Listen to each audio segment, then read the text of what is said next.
Hello hello everyone. स्वागत है आप सभी का K2 इंस्टीट्यूट के यूट्यूब चैनल पे। और आज हम कवर करने वाले हैं अपना नेक्स्ट टॉपिक, जो कि है variation of conductivity with the concentration. So हमने अपने प्रीवियस लेक्चर्स में सारी चीजें डिस्कस कर ली हैं, जो मेजर चीजें हैं, जैसे कि हमने कंडक्टेंस के बारे में, नॉस्ट इक्वेशन के बारे में, हमने EMF एट इक्विलिब्रियम, ये सारे टॉपिक्स हम अपने प्रीवियस लेक्चर्स में कवर अप कर चुके हैं। जिस किसी ने भी वो लेक्चर्स नहीं देखे हैं, वो जाकर चैनल पे देख सकते हैं, तभी आपको आज की वीडियो जो है वो समझ आएगी। अब आज हमें बात करनी है एक टॉपिक जो कि है कंडक्टिविटी का वेरिएशन विद द कॉन्सेंट्रेशन। ठीक है। सो कंडक्टिविटी मैं एक बार ब्रीफ इंट्रोड्यूस कर देती हूँ दोबारा से। कंडक्टिविटी होता है कि एक सोल्यूशन जो है बेसिकली वो कितनी इलेक्ट्रिसिटी जो है वो कंडक्ट कर सकता है, that property is defined as the conductivity. वहीं पे हमने इसी से रिलेटेड एक टर्म मोलर कंडक्टिविटी भी पढ़ी थी, जो ये डिफाइन करती है कि एक मोल ऑफ इलेक्ट्रोलाइट के पास कितनी कंडक्टिविटी प्रेजेंट होगी, या फिर उस पर्टिकुलर एक मोल इलेक्ट्रोलाइट के थ्रू आप कितनी इलेक्ट्रिसिटी को पास ऑन कर सकते हैं। सो उसी चीज को हम आज रिलेट करते हैं कॉन्सेंट्रेशन के साथ।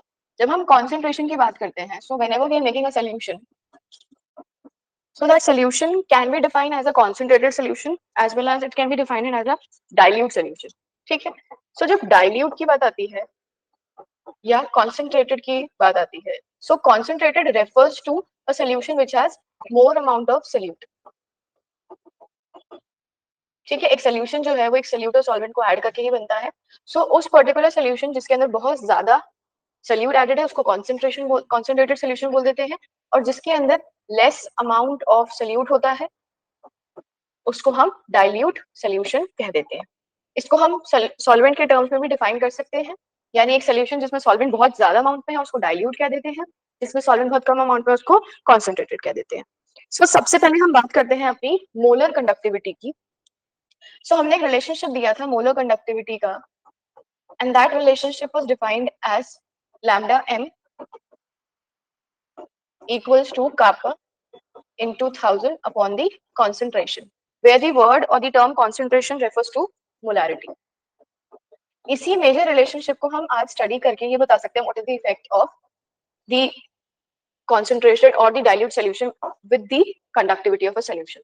So kappa जो थी that is the conductivity. अब concentration जो कि molarity है, molarity is defined as the number of moles of solute per volume of solution, यानी जो denominator है that is the volume. ठीक है।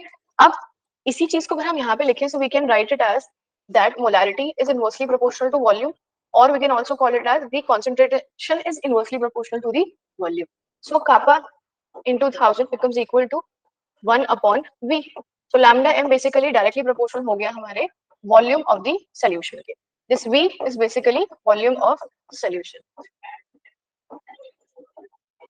यानी कि हमें एक चीज समझ आ गई है कि अगर हमारे पास लैम्डा है तो उसका डायरेक्ट रिलेशनशिप है with the volume of the solution, यानी कि वॉल्यूम अगर इंक्रीज होती है तो मोलर कंडक्टिविटी भी इंक्रीज होगी। अब वॉल्यूम जो है वो किन किन केसेस में इंक्रीज हो रही है? So as volume increases the molar conductivity और called as the lambda M will also increase. ठीक है। यानी दोनों के बीच में डायरेक्ट रिलेशनशिप आ जाता है। उसी से हमें ये पता चल गया कि अगर हम डाइल्यूशन करेंगे या diluting a solution will increase the molar conductivity also called as the lambda M value. So lambda M increase होने का यही रीजन है कि आपके पास आयंस जो हैं वो इजीली मूव करने लग जाएंगे जब आपने वॉल्यूम को इंक्रीज कर दिया है। डाइल्यूटिंग यानी कि increasing the volume, and if the volume is increasing, the number of ions or the ions can move and can go from to and fro motion to any direction, और किसी भी direction में जाने की वजह से आपके पास जो कंडक्टिविटी है वो बढ़ जाएगी, यानी मोलर कंडक्टिविटी जो है वो हमारे पास इंक्रीज होती हुई नजर आएगी। ठीक है। वहीं पे हम इसको ऐसे कह सकते हैं कि अगर हमारे पास कॉन्सेंट्रेशन डिक्रीज होती है तो मोलर कंडक्टिविटी बढ़ जाएगी। As the concentration decreases, molar conductivity increases. ठीक है। सो मेरा पॉइंट आपको यहाँ पर इस पॉइंट को मेंशन करने का ये है कि कंसंट्रेशन डिक्रीज होने का मतलब भी होता है डाइल्यूशन ही। कंसंट्रेशन डिक्रीज होना यानी सोल्यूट का अमाउंट कम होना, और सोल्यूट का अमाउंट कम होने का मतलब है सॉल्वेंट का अमाउंट बढ़ना, यानी that is defined as dilution. So आपको एग्जामिनर किसी भी तरीके से स्टेटमेंट को ट्विस्ट करके देंगे, you please do not gate confused. And just get that point very clearly in your mind कि आयंस जो हैं आपके वो इंक्रीज नहीं हो रहे हैं। हम मोलर कंडक्टिविटी देख रहे हैं एक मोल के, सो आयंस तो वही है, बस द पॉइंट इज दैट कि आयंस को फ्री मूवमेंट के लिए स्पेस मिल रही है अगर आप सोल्यूशन का वॉल्यूम बढ़ा देते हैं, जिसकी वजह से आपकी कंडक्टिविटी भी बढ़ जाती है। ठीक है, so this is the first very important point of today's lecture. अब हम आते हैं कि हमने दो तरीके की इलेक्ट्रोलाइट्स पढ़ी। हमने अपनी क्लास स्टार्ट करने से पहले हमने इलेक्ट्रोकेमिस्ट्री पढ़ा, उसके प्रीवियस लेक्चर में हमने देखा कि एक इलेक्ट्रोलाइट होती है हमारे पास strong electrolyte, while the another electrolyte is called as the weak electrolyte।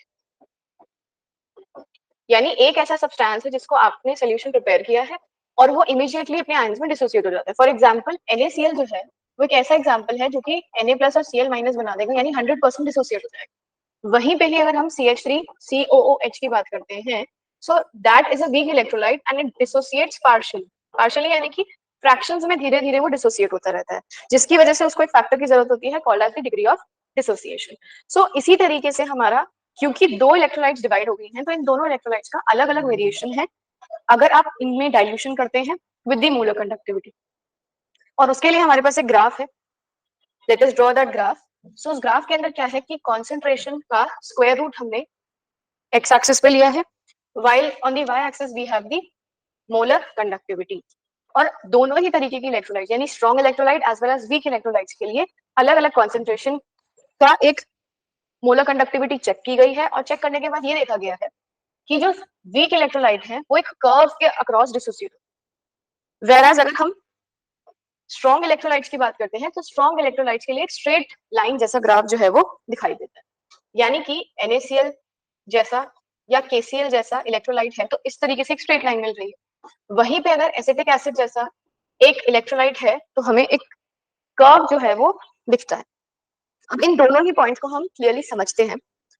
जब हम स्ट्रॉन्ग इलेक्ट्रोलाइट्स की बात कर रहे हैं, let us first take the case for strong electrolytes. So strong electrolytes क्या कहता है कि अगर आप मोलर कंडक्टिविटी इंक्रीज कर रहे हैं, यानी कि सबसे पहली चीज तो जब हम अपने ग्राफ में 0 से टुवर्ड्स दी पॉजिटिव एक्सिस की तरफ चलते हैं, एक्स एक्सिस की तरफ, तो उसका मतलब है हम कॉन्सेंट्रेशन को इंक्रीज कर रहे हैं।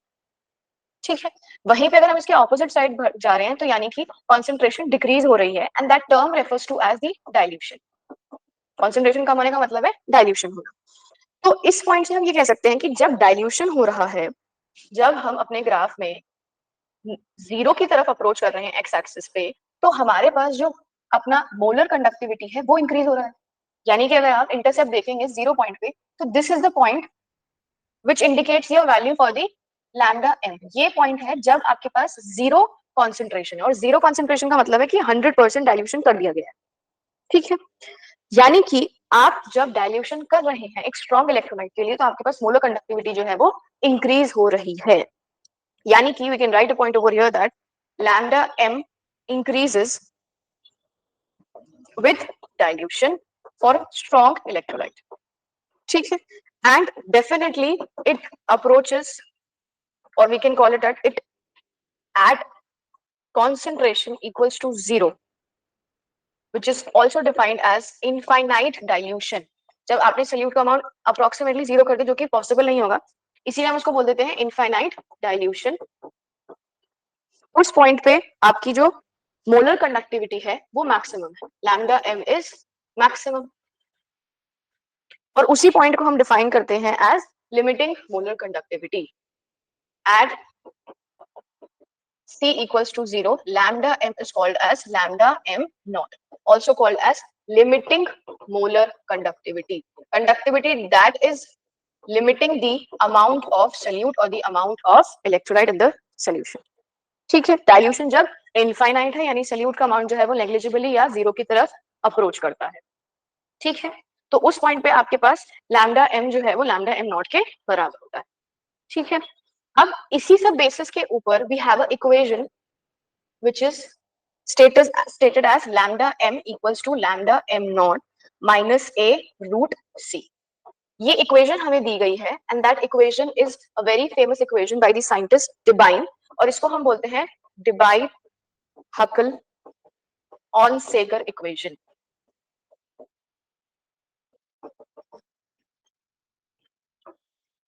ठीक है, जिसमें ए जो है वो एक कांस्टेंट है, A is a constant, whereas lambda m is molar conductivity and lambda m naught is limiting molar conductivity। और सबसे इंपॉर्टेंट पॉइंट यहाँ पर एक और भी है कि ये सभी के सभी, ये पूरी इक्वेशन जो है वो आपकी ट्रू होती है एट लो कॉन्सेंट्रेशन, जब कॉन्सेंट्रेशन कम होगी, यानी जब आपका सोल्यूशन डाइल्यूशन की तरफ अप्रोच करता है, ये इक्वेशन तब वैलिड। ठीक है, यानी ये जो थी पूरी की पूरी story, that was for the first type of electrolyte, that is the strong electrolyte. ठीक है, जिसमें कि हमारे पास क्योंकि आयंस जो है वो जल्दी डिसोसिएट हो जाते हैं, तो जल्दी डिसोसिएट होने की वजह से जैसे आप उनमें डाइल्यूशन करेंगे तो आयंस और फ्रीली मूव करने लग जाएंगे, जिसकी वजह से आपका कंडक्टिविटी जो है वो इंक्रीज हो जाती है। ठीक है, now let us take the case for the weak electrolytes, that is the second type of electrolyte, weak electrolytes.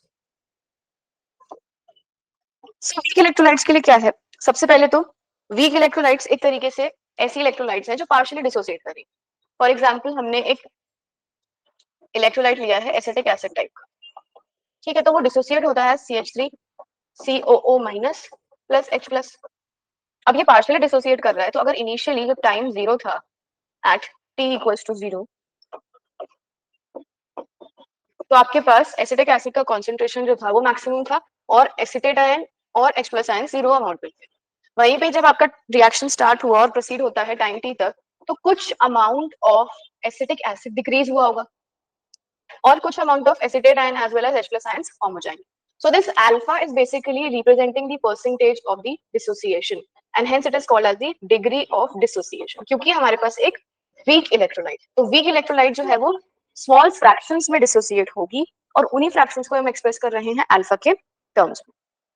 ठीक है, अब जब हम degree of dissociation की बात कर रहे हैं, तो जब dilution हो रहा है, so basically the point is that degree of dissociation he ions के presence को indicate करती है in the solution। ठीक है, और जब डाइल्यूशन हो रहा है, so degree of dissociation with dilution will indicate you the amount of ions in the electrolytic solution. ठीक है, it will determine the number of ions in और number of ions supplied by electrolyte, by an electrolyte. ठीक है, हम ये कह रहे हैं that alpha is basically degree of dissociation, यानी वो फ्रैक्शन ऑफ आयंस जो सोल्यूशन के अंदर अवेलेबल है by the electrolyte, fraction of ion available by electrolyte. तो वही चीज इंडिकेट करेगी हमें नंबर ऑफ आयंस, जब हम डाइल्यूशन कर देंगे same will be the condition. तो डिग्री ऑफ डिसोसिएशन जो है वो इंक्रीज हो जाती है जब आपके पास डाइल्यूशन हो जाता है, क्योंकि आयंस बढ़ जाएंगे, आयंस बढ़ने की वजह से आपका लैम्डा एम जो है वो भी इंक्रीज हो जाएगा। ठीक है, तो अल्फा इंक्रीज हो रहा है डाइल्यूशन पर, ऑन डाइल्यूशन। ठीक है, जिसकी वजह से हमारे पास लैम्डा एम की वैल्यू भी बढ़ रही है। ठीक है, अब यहाँ पे अगर आप ग्राफ की तरफ देखते हैं, सो ग्राफ को अगर आप क्लियरली देखोगे, सो अगर हम सेम चीज यहाँ पर देखें एसिटिक एसिड के, let us make this graph over here ताकि कंफ्यूजन, अभी हम सिर्फ बना रहे हैं वीक इलेक्ट्रोलाइट के लिए। ठीक है, ये रूट सी है, ये लैम्डा एम है। तो हम ये कह रहे हैं कि आपके पास जब हम एक्सेस की तरफ यानी 0 की तरफ जब अप्रोच कर रहे हैं, यानी जब डाइल्यूशन हो रहा है, तो आपका ऐसा कोई भी पॉइंट नहीं है जब बाय एक्सेस टच होगी। यानी अगर आप इस ग्राफ को एक्सट्रापोलेट करेंगे तो there will be a point, there is no point at which your line touches the Y axis. यानी कि डाइल्यूशन जब हम कर रहे हैं तब आपके पास सोल्यूशन के अंदर कोई मतलब there is no value for the molar conductivity, that is the maximum. यानी आपका ये जो ग्राफ है वो कभी भी वाई एक्सिस को टच नहीं करेगा। ठीक है, वो क्यों नहीं करेगा, क्योंकि अगर आपके पास ये वैल्यू आ जाएगी तो लिमिटिंग मोलर कंडक्टिविटी की वैल्यू जो है वो ये इंडिकेट करेगी कि आपने 100% उसका डिसोसिएशन कर दिया। आप पॉइंट समझ रहे हैं, डाइल्यूशन होने का मतलब क्या है कि अब आपके पास डिसोसिएशन जो है वो मैक्सिमम हो गया है। मैक्सिमम होने का मतलब क्या है कि आपके पास एक वीक इलेक्ट्रोलाइट ना होकर एक स्ट्रॉन्ग इलेक्ट्रोलाइट है। ठीक है, तो लिमिटिंग मोलर कंडक्टिविटी एक ऐसा पॉइंट है जब डिग्री ऑफ डिसोसिएशन जो है वो हमारी 1 हो जाए, और क्योंकि एक वीक इलेक्ट्रोलाइट फ्रैक्शन में डिसोसिएट कर रहा है तो उसके लिए डिग्री ऑफ डिसोसिएशन कभी भी 1 तो होता ही नहीं है। तो आपके पास जो लैम्डा एम नॉट है वो आप क्लियरली इससे इंडिकेट नहीं कर पाएंगे, और इसीलिए एक रिलेशनशिप है हमारे पास for the degree of dissociation as well as the limiting molar conductivity, and that is alpha equals to lambda m upon lambda m naught. So this is the relationship between limiting molar conductivity and degree of dissociation. I hope आप सभी इस point को समझ पा रहे होंगे कि एक वीक इलेक्ट्रोलाइट के लिए जो डिग्री ऑफ डिसोसिएशन है वो कभी भी 1 नहीं हो सकता है। 1 होने का मतलब क्या है कि आपका जो इलेक्ट्रोलाइट है वो कंप्लीटली डिसोसिएट हो जाए, तभी जाकर आपके पास lambda M equals to lambda M not हो जाएगा। आई होप आप इस पॉइंट को समझ पा रहे हैं कि यहाँ पे हमने क्या लिखा था कि लैम्डा एम जो है वो लैम्डा एम नॉट हो जाएगा, यानी कि lambda M becomes equal to lambda M not. ठीक है, अब ये चीज हमारे एक वीक इलेक्ट्रोलाइट के लिए पॉसिबल नहीं है, क्योंकि ये अल्फा कभी भी 1 नहीं होगा अगर हम एक वीक इलेक्ट्रोलाइट की बात कर रहे हैं तो। ठीक है, यानी alpha what is alpha is basically percentage 100 नहीं हो सकता किसी भी एक वीक इलेक्ट्रोलाइट के डिसोसिएशन का। So that is the point which indicates over this particular relationship, जिसमें कि हमारे पास अल्फा जो है degree of dissociation, lambda M molar conductivity है, lambda M not limiting molar conductivity है। ठीक है, सो ये सारा पॉइंट जो है ये हमारे वीक इलेक्ट्रोलाइट और ये हमारे स्ट्रॉन्ग इलेक्ट्रोलाइट के लिए।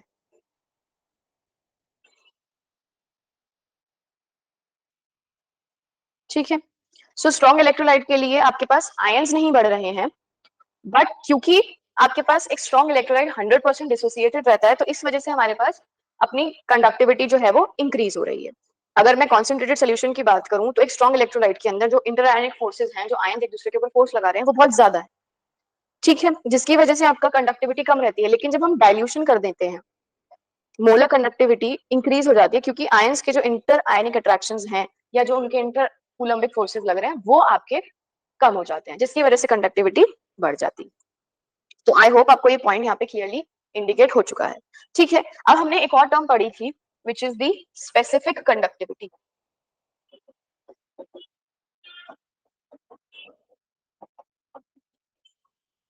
ठीक है, सो हमने एक टर्म पढ़ी थी जिसको हमने स्पेसिफिक कंडक्टिविटी डिफाइन किया था। अब हम देखते हैं कि उस स्पेसिफिक कंडक्टिविटी के ऊपर क्या इफेक्ट होता है जब डाइल्यूशन किया जाता है।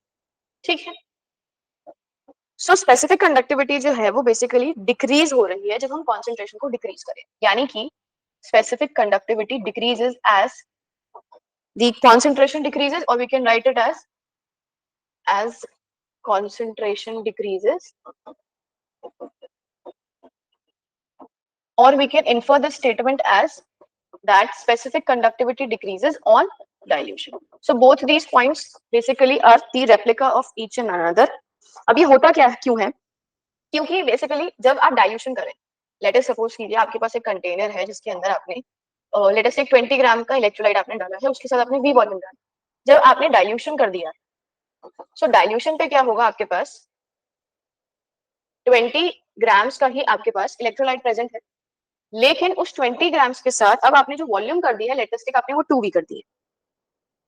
अब इसका मतलब क्या है कि आपके पर वॉल्यूम जो नंबर ऑफ आयंस हैं, जो पर यूनिट वॉल्यूम जो आपके नंबर ऑफ आयंस हैं वो डिक्रीज हो गए हैं।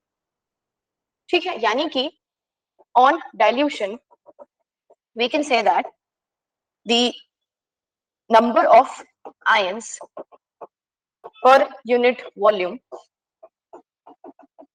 इन सॉल्यूशन डिक्रीजेस।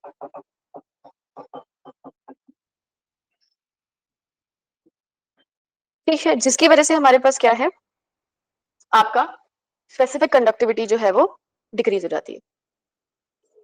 ठीक है, यानी कि इस पॉइंट से हम ये कह सकते हैं कि कॉन्सेंट्रेशन और कंडक्टिविटी यानी कि स्पेसिफिक कंडक्टिविटी एक दूसरे के डायरेक्टली प्रोपोर्शनल है। Specific conductivity is abbreviated as SC.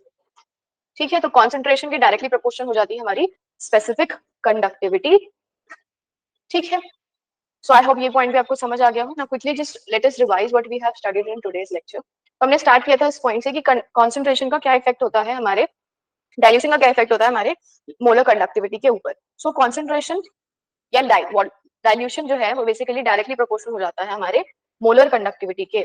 यानी अगर आप वॉल्यूम ऑफ सोल्यूशन बढ़ाते हैं, यानी अगर आप डाइल्यूशन करते हैं, तो आपके पास जो मोलर कंडक्टिविटी है वो बढ़ जाती है। वहीं पे हमने फिर देखा था कि दो तरीके के इलेक्ट्रोलाइट्स हैं, एक स्ट्रॉन्ग है और एक वीक है, जिसके लिए हमारे पास एक ग्राफ भी दिया गया है and that graph is represented as, let us write the summary over here. ठीक है, तो हमने सबसे पहला पॉइंट ये देखा था कि लैम्डा m जो है वो इंक्रीज होता है on dilution. This was the first point. The second point was that we have understood or discussed a graph which is for the strong electrolyte as well as the weak electrolyte. The strong electrolyte gives a straight line which represents that the ions are dissociating in a greater fraction, which will definitely increase the molar conductivity. Whereas for the weak electrolytes, we have